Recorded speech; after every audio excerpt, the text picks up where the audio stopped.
لوگوں کی بخشش ہو جاتی ہے جیسے نیک لوگ وغیرہ، کیا ان کا جسم بھی گلتا سڑتا ہے یا صرف گناہگاروں کا گلتا سڑتا ہے؟ دیکھیں، نیک ہونے کا تو نہیں لکھا، لیکن جیسے عالم دین ہیں، حافظ قرآن ہیں، بعض روایات میں اشارے ہیں کہ ان کے جسم کو زمین نہیں کھاتی، محفوظ رہتے ہیں۔ باقی نیک لوگ غیر عالم ہے، غیر حافظ ہے لیکن نمازی تھا، ان کی کوئی گارنٹی نہیں ہے کہ جسم نہیں پھٹے گا، گلے سڑے گا نہیں۔ اور جسم کا گلنا سڑنا کوئی عذاب کی علامت بھی نہیں ہے، کوئی بری علامت نہیں ہوتی ہے، وہ تو گرمی سے کیڑے مکوڑے ہوتے ہیں، ہر ایک کا جسم گل جاتا ہے۔ ہاں، اگر سلامت رکھے اللہ تعالیٰ تو بہرحال یہ ایک اس شخص کے لیے اس کی بزرگی کی دلیل قرار دی جا سکتی ہے۔ لیکن اگر جسم گل سڑ جاتا ہے مثال کے طور پر کسی نیک آدمی کا، تو کیا ہم یہ کہیں گے کہ ضرور گناہگار تھا، ضرور جہنم میں گیا تبھی اس کا جسم گل سڑ گیا؟ ایسی بات نہیں ہوتی۔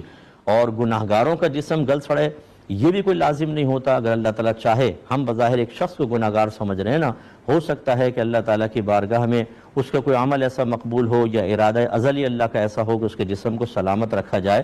جیسے فرعون کی باڈی دیکھیں، کہا یہ کہ اللہ تعالیٰ نے قرآن میں بیان فرمایا کہ اس کے جسم کو اللہ تعالیٰ سلامت رکھے گا تاکہ وہ نشان عبرت بن جائے۔